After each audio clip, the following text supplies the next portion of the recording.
ओम साई राम, जय साई राम, मैं साई शक्ति। यहाँ मैं आपको बता रही हूँ कि जैसा कि मैं आपको हमेशा बताती हूँ कि 2019 के बाद से मैं पहली बार 2019 में बाबा के पास शिरडी गई थी। और उसके बाद जब मैं 2019 लास्ट दिसंबर में गई थी, और उसके बाद से फिर बाबा की वही फरवरी लगभग में पहली लीला हुई थी, उदी लीला। तो उसमें क्या हुआ कि जो बाबा की फ़ोटो थी, जिसको कि मैंने मेरा जो सबसे फर्स्ट जो शॉर्ट्स है, वीडियो है, उसमें आपको मिल जाएगी। तो एक कैलेंडर था जो कि मुझे मेरी शादी के तुरंत जस्ट बाद जो है मेरी जो सासू माँ की अलमारी से मिला था वो कैलेंडर था। और मैं बाबा को ज़्यादा जानती नहीं थी, तो मैं देखी, लेकिन हाँ, ओरिजिनल फ़ोटोग्राफ साईं बाबा ऐसा लिखा था, तो मुझे लगा संत साईं बाबा को कि कोई संत महात्मा की फ़ोटो है, तो ठीक है, मैं इसको रख लेती हूँ, ओरिजिनल बता रही है। और बिल्कुल पुरानी सी लग रही थी, तो लग रहा था कि हाँ ओरिजिनल है, तो रख लेती हूँ। मेरा मन बस किया कि उनको रखना चाहिए, मैं रख ली। और रखने के बाद उसे अलमीरा में रख के मैं भूल गई। उसके बाद कुछ दिनों बाद क्या हुआ कि मेरे जो भैया भाभी हैं वो भागवत कराए। भागवत करवाने में उन्होंने गुरु बनाया था, और फिर वो गुरु ही उनके भागवत कर रहे थे। तो वहाँ पे मुझे गुरु नाम की महिमा का पता चला कि गुरु बनाना क्यों आवश्यक है, और गुरु बनाने से जीवन में क्या परिवर्तन आते हैं। तो बहुत सारी बातें मेरे मन में भी ये जागरूकता आई कि मेरे जीवन में तो कोई गुरु नहीं है, तो मुझे भी गुरु बनाना है। मैं आई अपने सत्येंद्र जी को बोली, अपने हस्बैंड को, कि सत्येंद्र जी मुझे भी गुरु बनाना है। तो ये जो है, ये गुरु जो बनाने के पक्ष में नहीं थे, तो ये बोले कि नहीं, गुरु बनाने से कुछ नहीं होता है, ये सब फालतू बात है, बिल्कुल इस चीज़ को तुम ध्यान मत दो, और जैसा जीवन तुम्हारा चल रहा है चलने दो। अब मेरी इतनी इच्छा थी, तो देखिए मैं नाम नहीं लूँगी, लेकिन उस समय जो है वो टीवी में बड़े प्रचलित थे। और वही पर्स खोलिए, और उसके बाद फिर कृपा आई। अब मेरे को ये कृपा आएगी, अब मुझे जो है अब गुरु बनाना था, तो मैं देखी उनको, तो मुझे लगा। और बहुत उस समय सबके सबसे सुन भी रही थी, और मेरे भी परिवार के कई लोग जो हैं उनको उनसे बड़े प्रभावित थे, उनके समागम में वगैरह में भी गए थे। तो मुझे बताया गया, तो मैं बोली चलो ठीक है, उन्हीं को ही गुरु के रूप में मान लेती हूँ। अब कान फुकाना और ये सब जो चीज़ें हैं, ये सब तो नहीं हो पाएगा, तो चलो ठीक है, मानना ही तो है, क्या होता है, मान लेती हूँ। पिछले कुछ दिनों बाद फिर क्या हुआ कि उनके विषय में फिर बहुत आक्षेप आने लगे, कुछ अलग गलत न्यूज़ आने लगी, तो मेरा दिल बहुत टूट गया। क्योंकि मैं यानी कल्पना भी नहीं कर सकती थी, और सत्येंद्र जी जो है उनके सामने मेरी नज़र झुक गई, क्योंकि उन्होंने मेरे को समझाया था ऐसा नहीं करना है, और उनकी बात मैंने मानी नहीं थी। और फिर ये तो फिर मेरी नज़र तो झुक गई कि सही बात है, ये सही बोलते हैं। और उस दिन एक एहसास और आया कि मैं जो गुरु, तो देखो गुरु तो बनाना ही था, लेकिन मेरे मन में ये आया कि अब मैं किसी ऐसे व्यक्ति को गुरु बनाऊंगी जो इस जीवन में नहीं है, जिनका यानी कि बोल सकते हैं कि जो समाधि ले लिए हैं, जिन जो सशरीर नहीं है, ऐसा थॉट मेरे में है कि देखिए, अब कोई व्यक्ति गलत है, उस नाम से मैं गुरु परंपरा को ही गलत कह दूँ, ये तो गलत है ना। लेकिन उस दिन मेरे मन में यही आया था, लेकिन उस समय ये एहसास नहीं था कि गुरु ऐसी चीज़ होती है, चाहे वो शरीर में हो, चाहे या सब वो समाधि में हो, उनका एहसास तो आपको बिल्कुल रहेगा। पर उस सारी चीज़ों से मैं बिल्कुल अनभिज्ञ थी, क्योंकि मुझे ना दूर से भक्ति का वास्ता था, ना कोई और चीज़, बस मेरा मन में था कि हाँ, गुरु बनाना है। अब उसी बीच क्या हुआ कि मैं यहाँ पे जो सत्य साईं मंदिर है वहाँ जाने लगी, और वहाँ पे सेवा देने लगी। तो वहाँ पे सत्य साईं जी भी हैं, और शिरडी साईं बाबा भी, दोनों की फ़ोटो लगी हुई थी। पर मेरा आकर्षण जो है शिरडी साईं बाबा की ओर ज़्यादा होता था। तो उनको देख के फिर मैंने जो वो कैलेंडर वाली फ़ोटो थी ना, ऐसा होने के बाद जब मैं वहाँ गई और आकर्षित होने लगी बाबा की ओर, तो मैं वो कैलेंडर वाली जो फ़ोटो है उसको कटवा के, और इत्तेफ़ाक से मैंने ये नहीं देखा कि वो जो कैलेंडर है वो कब का, कौन से कैलेंडर की बात कर रही हूँ, जिसको मैंने बहुत साल पहले ओरिजिनल फ़ोटो है बाबा की करके मैंने अलमीरा में रख लिया था। और ये नहीं देखा कि वो कब का कैलेंडर का पीछे का जो डेट है, सन जो है, उसको मैंने देखा नहीं, और मैं रख ली। उसको कटवा के फिर मैं फ़ोटो फ्रेम कराई, लेकिन मुझे उसको अपने घर में इजाज़त नहीं थी बाबा को कि मैं रख सकूं पूजा स्थान पे। तो मैंने क्या किया, और मैं स्टडी टेबल के ऊपर भी नहीं रख सकती थी, नहीं तो फिर ये मुझसे इनसे डांट पड़ जाती। मैंने मन ही मन बाबा को गुरु मान लिया कि देखिए गुरु है, मेरे साईं हैं। और मैंने जो मेरा जो स्टडी टेबल है उसके जो सेकंड ड्रॉअर होता है ना, तो ड्रॉज में मैंने उनकी फ़ोटो को रख दिया। मैं उनकी फ़ोटो को पूजा नहीं करती थी, पर हाँ मैं झाँक के एक बार देख लेती थी, हाँ बाबा है। और फिर हुआ ये कि आगे जब भी हम बोलते हैं ना, जिसको आप गुरु मान लिए हो, तो अगर मान लो आप कोई पूजा कर रहे हो, सब चीज़ कर रहे हो, तो गुरु नाम से भी एक किया जाता है। मान लो आप हवन कर रहे हैं, तो अगर आपने गुरु नाम लिया है तो आप गुरु नाम से भी एक आहुति देंगे, ऐसा होता है। तो हुआ ये कि जो मेरे घर जब भी पूजा होती थी तो मेरे भाई भी आते थे, वो पुरोहित हैं, आज की डेट में वो व्यास हैं, भागवत करते हैं।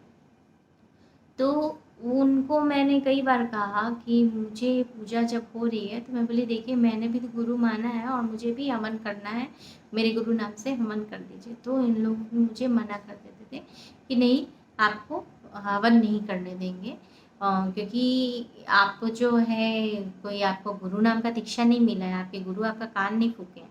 अब यहाँ पे तो मैं बिल्कुल निशब्द हो जाती थी, क्योंकि भई मेरे पापा तो, मेरा वाक़ई पापा तो कान फूके नहीं, ना किसी को कोई मंत्र दिए। और इस चीज़ को आप भली-भाँति समझ लें कि जब वो सशरीर भी थे, तो भी उन्होंने कभी किसी को ना मंत्र दिया, ना किसी का कान फूँका, कुछ नहीं किया। बाबा सिर्फ़ उनको जो मानते थे, उनके भक्तों को वो हमेशा, उनके भक्त, उनके परिवारों की रक्षा किया करते थे और हमेशा एहसास दिलाते थे, अपनी शक्ति का परिचय देते थे कि मेरे रहते अगर तुम मेरे को मान रहे हो, मेरे संरक्षण में हो, तो तुमको कोई कुछ दुख तकलीफ तुम्हारे पास मेरे रहते आने नहीं दूंगा। ऐसा एहसास बाबा हमेशा अपने भक्तों को कराते थे, तभी तो भक्त उनको इतना मानते थे, इतना प्यार करते थे। तो ये सारी चीज़ें हुई। ठीक है, समय बीतता गया और फिर क्या हुआ कि एक बार मैंने बाद में स्टेप बाय स्टेप, बाबा जो हैं, अगर आपको भक्ति में लेना है ना, आपको, आप ये बोलेंगे कि आज बाबा से मिले और कल जो है वो कुछ अलग हो, तो ऐसा कुछ नहीं। बाबा धीरे धीरे धीरे धीरे जो है वो आपके जीवन में कैसे आ जाएंगे, आपके जीवन में एक एहसास बन के शामिल हो जाएंगे, एक श्वास बन के शामिल हो जाएंगे। कैसे? जैसे कि हम जब सांस लेते हैं, ये अपने आप क्रिया होती है, हमको सांस लेने में मेहनत नहीं लगती। वैसे ही जब हमारे बाबा हमारे जीवन में आते ना, तो जैसे कि आसपास की हवा है, जो सांस है, तो उसी रूप में ही वो हमारे आसपास रहते हैं। मतलब कि हमको उनको बुलाने की आवश्यकता नहीं होती है। हमारे को जब तकलीफ आएगी, हमको कुछ प्रॉब्लम होगी, सबसे पहले जो है उनको एहसास हो जाता है कि देखो ये मेरे भक्तों को प्रॉब्लम होने वाली है, तो मेरे को आना है, उसकी रक्षा करना है। और वो कैसे आपके जीवन में आ जाएंगे ना, आपको पता नहीं चलेगा।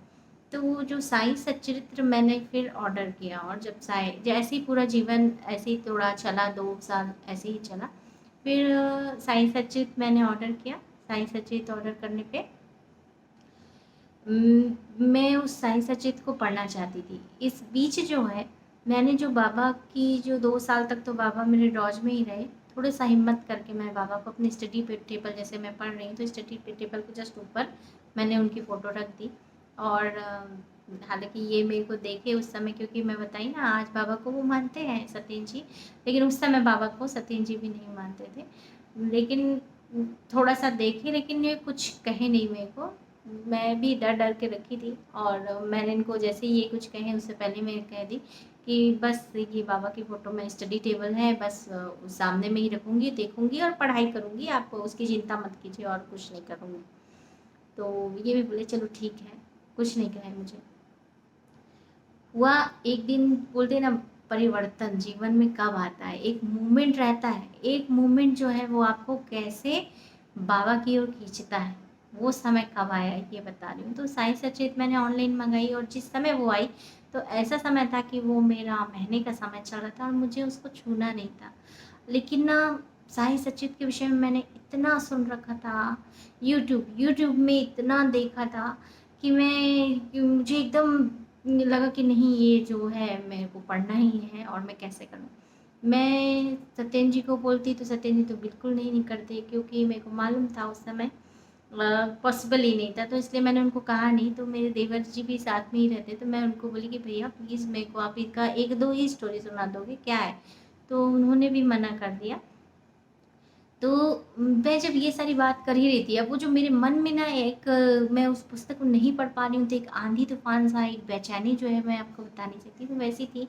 और मुझे लग रहा था नहीं, मुझे ये किसी भी हाल में पढ़नी है। यानी ये भाव मेरे मन में उस समय चल रहे थे अंदर, और ये भाव जो है वो सिर्फ़ एक ही जो है वो समझ रहे थे, वो थे मेरे साईं।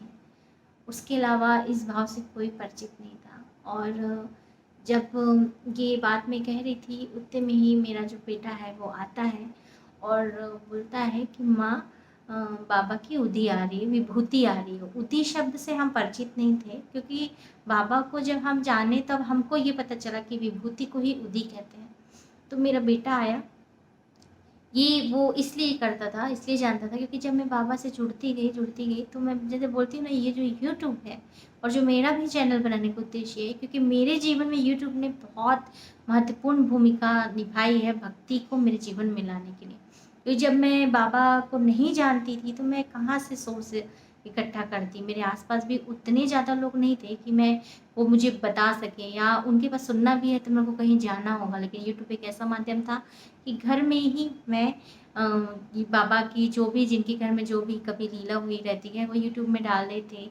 तो ऐसे ही जैसे मैं भक्तों के अनुभव सुनती हूँ, अपने अनुभव आपको बताती हूँ, वैसे ही लोगों के अनुभव मैं सुन सुन के मेरे मन की श्रद्धा और प्रगाढ़ होती गई, बहुत गहरी होती गई।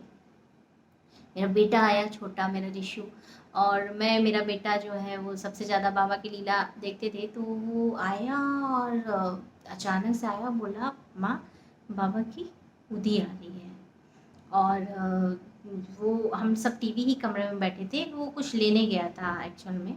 तो पूजा कमरा और मेरा स्टडी टेबल दोनों आस-पास में ही थे। और वो कुछ उस कमरे में काम से गया और अचानक से देखा और बोलता है, माँ, बाबा की उदी आ रही है। एकदम से वो चिल्लाने लगा और वो दौड़ते हुए माँ, माँ, माँ कहाँ हो, मेरे पास आया। और जब मैं आई, आने के बाद मैं जब देखी तो क्या हुआ कि यहाँ पे जो मस्तक है यहाँ बाबा का, वो जो फ़ोटो है मैंने डाल लिया है। मेरे पास वीडियो में बिल्कुल आप देख सकते हैं, और भी वीडियो में मैंने उसे डाला है, देख सकते हैं। तो यहाँ पे ना बहुत मोटी सी एक परत, बहुत मोटी, इतनी मोटी सी परत अपने आप आ गई थी, और वो उदी जो है नीचे आ रही थी। अब वो कैसे आ रही थी कि फ़ोटो जो कैलेंडर अंदर था, कैलेंडर से बाहर काँच से निकलते हुए वो उदी आ रही थी, नीचे विभूति आ रही थी। तो सत्येंद्र जी भी आए और इत्तेफ़ाक से वो उस दिन घर में ही थे, और हम लोग देखे। और लेकिन दिक्कत ये थी कि उस समय, क्योंकि मेरा महीने का समय था, इसलिए मैं बाबा को छू नहीं सकती थी। मैं नहीं उनको वो कर सकती थी, पर दूर से देख सकती थी। पर मैं बिल्कुल झूम गई, मैंने बहुत ध्यान से देखा, और सत्येंद्र जी को भी एहसास नहीं था।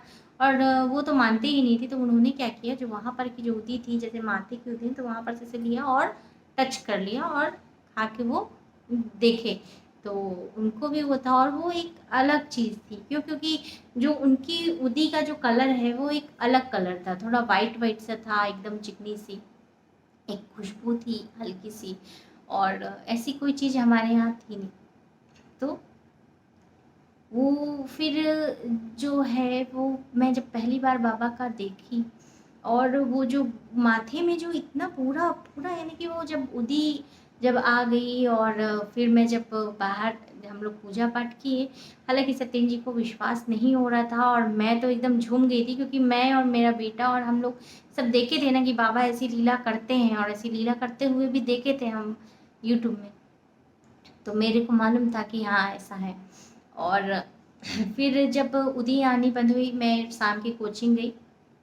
कोचिंग के बाद जब मैं आई, तो और भी उदी अपने आप इकट्ठा हो गई थी। और जब उनको देखी मैं दूसरे तीसरे दिन से, जब मैंने पूजा, उस दिन तो मैंने फ़ोटो को छुआ भी नहीं, दूर ही रखी। और उसके बाद फिर जब मैं पूजा जब करती थी ना, तो वो जो बाबा का जो एकदम मोटा सा परत, जो यहाँ पे इतना लेयर, इतना मोटा परत जो है यहाँ अपने आप एकदम टाइट सा, यानी बहुत टाइट, एकदम गथा हुआ, वो बिल्कुल यहाँ पे था। तो उसको जो है ना मैं बहुत दिन तक, आपको विश्वास नहीं करेंगे, 2 महीने तक मैं जब बाबा का फ़ोटो भी साफ़ करती थी, कुछ भी करती थी, तो मैं उस जो लेयर है वो इतनी टाइट और इतनी गहरी थी कि ये उसको मैं सिर्फ़ इस एहसास के लिए कि बाबा की उदी आई थी और ये उदी बाबा की निकली हुई है, तो मैं उसको साफ़ नहीं करती थी, ऐसे ही पूजा कर लेती थी, अगल-बगल बस साफ़ करती थी, वो पोर्शन छोड़ देती थी। और ये पहला एहसास था जब बाबा ने ये बताया कि मैं तेरे साथ हूँ, और वो समय से मेरी भक्ति जो है वो बढ़ती गई, बस बढ़ती गई। और मैं क्या बताऊँ, मैं अगर बाबा की बात करूँ ना तो सुबह से शाम और शाम से रात हो जाए, पर बहुत सारी चीज़ें देखनी पड़ती है, इतना लंबा वीडियो नहीं बना सकती, लेकिन फिर भी आपको बताती हूँ कि जब उदी आ गई, पहली बार उदी आ गई, पहली बार की बात बता रही हूँ। हुआ ये कि मैं उस फ़ोटो को, जैसे कि बोला ना कि उस फ़ोटो में जो यहाँ पे पापा की जो पहली बार जब उदी आई थी, तो वो जो निशान बना हुआ था, मतलब कि वो पूरी उदी इकट्ठी, पूरी यहाँ पे अच्छी खासी मोटी लेयर सी अच्छी इकट्ठी हो गई थी। तो मैं जो है बस सिर्फ अगल बगल का साफ करती थी, वो पोर्शन बाबा का छोड़ देती थी। तो अ, मैं और ये एक बार हम लोगों को बाहर जाना था और घर में बच्चे थे और बच्चों को मुझे छोड़ना पड़ा कि भाई एग्ज़ाम है तुम लोगों का, तुम देख लो। मेरा बेटा भी छोटा था, तो वो क्या किया कि गलती से वो कूड़ा, जब उसको मालूम है कि पूरा कैसे पूजा किया जाता है, तो वो क्या हुआ, उससे गलती से जो है वो पानी से पूरा साफ़ कर दिया। तो वो वाली जो उदी है, बहुत दुःख हुआ मेरे को, वो उदी जो है जब हट गई, तो मुझे लगा कि अब पता नहीं आएगी, नहीं आएगी, क्या होगा, पता नहीं था मुझे। मैं बाबा के विषय में उतना ज़्यादा, यानी कि अब लीला के विषय में ऐसा नहीं जानती थी ना कि एक बार करते हैं, कैसे करते हैं।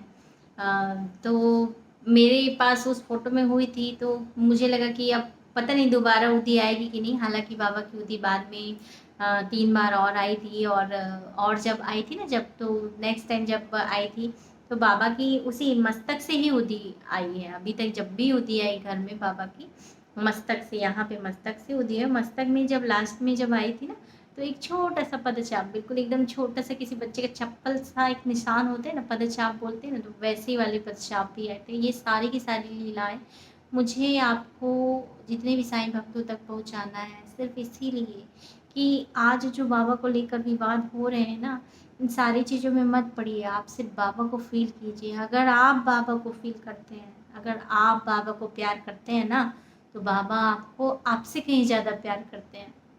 और आपके बच्चों को तो बोलते हैं ना, मूलधन से ज़्यादा ब्याज प्यारा होता है, वैसा बाबा तो वैसा प्यार करते हैं, वैसा एहसास मुझे मेरे बच्चों को बिल्कुल चिंता नहीं होती है। क्यों?